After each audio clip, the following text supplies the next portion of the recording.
O eleitor fica cada dia mais exigente, busca votar em candidatos que possam apresentar melhores propostas, mas, como eu disse, propostas essas que não podem ser vendidas como um castelo de sonhos. Tem que ser propostas factíveis.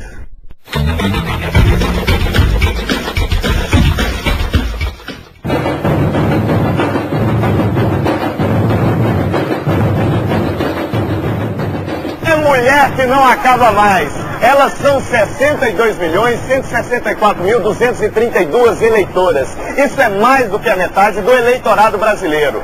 Só para vocês terem uma ideia, o último presidente da República foi eleito com aproximadamente 53 milhões de votos. Sabe o que isso significa? Significa que se todas elas votassem no único candidato, ele seria facilmente eleito. Isso é que é poder, não é?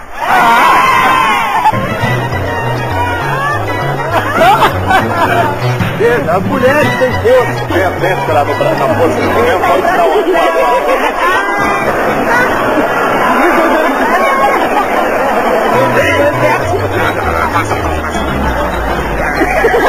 A senhora é forte mesmo. As mulheres deveriam se unir e escolher uma mulher de raça, retada mesmo, para ver o nosso problema, porque a maioria dos homens só pensam nele. Por que ela não se candidata a prefeita? Você votaria nela? Votaria. No dia 25 de novembro de 1927, a professora Celina Guimarães Viana se torna a primeira eleitora, não só do Brasil, mas da América do Sul. Há um tempo atrás, os homens candidatos, eles não tinham uma fala para as mulheres, né? E de 10 anos para cá, talvez começam a perceber, né, a influência, a presença e a importância do voto feminino. Começam até a mudar o seu discurso. E as mulheres estão mais exigentes, né? Então elas querem também votar em alguém que possa, né, representá-las, que possa se envolver com propostas e com um mandato que represente as mulheres. Eu fiz um estudo sobre o voto feminino no Brasil e esse estudo mostrava que você tinha vários mundos no eleitorado feminino. E, é claro, você tinha um mundo de apatia, de distanciamento, que é das mulheres menos escolarizadas, né? Que realmente isso não é só um traço da mulher, mas também dos homens, eles são apáticos, distantes, né? Mas você tinha um mundo de mulheres com uma forte participação e também com um voto que eu encontrei muito mais progressista do que qualquer outro segmento da sociedade brasileira. Por quê? Porque elas estavam votando para a mudança.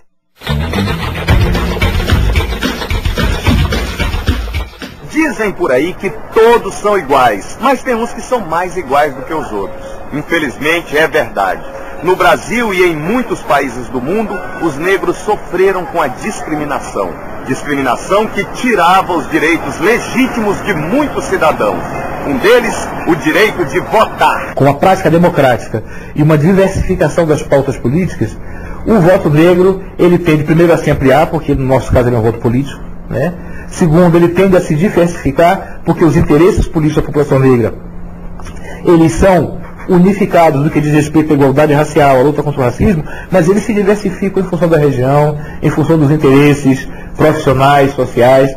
Então, portanto, eu diria que a nossa meta é que quanto mais nós avançarmos na direção de uma democracia social, que realmente vá vencendo e erradicando a discriminação racial e preconceito, nós teremos um voto negro tão amplo e tão diversificado quanto o voto branco. Se o candidato branco apresenta propostas avançadas de promoção da igualdade racial, né, e que são coerentes com a história do movimento negro, eu acho que podemos votar nesse candidato branco. Se o candidato negro também apresenta propostas interessantes, né, para a comunidade negra, para o desenvolvimento, para a melhoria das condições de vida da comunidade negra, votamos no candidato negro. Quem já fez 16 anos de idade pode votar se quiser. Apesar do voto para eles não ser obrigatório, muitos jovens vão às urnas e fazem valer sua escolha. Cultura dá ao adolescente um outro olhar sobre o mundo e ele vai ter a percepção do que ele sabe que ele pode escolher, que é o melhor para ele e para as pessoas do seu nível. E o que é melhor para a população e o que é melhor para o país. Muito claro que há, de um lado, um grande desinteresse pela política, né? A eleição como obrigação, o voto como um dever e não o voto como direito, né? Mas a grande maioria começa a entender que o voto é uma forma de intervir na política em torno de reivindicações claras. Por lei, o indígena não é obrigado a votar.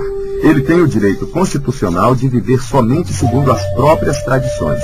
Apesar disso, os povos indígenas têm se mobilizado cada vez mais para tentar eleger representantes. Geralmente os povos indígenas têm participado ativamente na vida da sociedade civil, e a gente sabe que em algumas regiões do Brasil, algumas cidades, os votos indígenas são um peso realmente, decide quem vai ser o novo prefeito, o novo vereador, e os índios estão sabendo, têm consciência clara sobre isso, e têm participado ativamente da vida política da sociedade brasileira.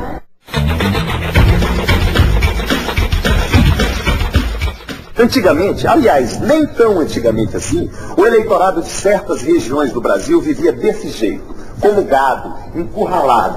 O coronel mandava e desmandava nos seus currais eleitorais. Essa prática ficou conhecida como voto de cabresto.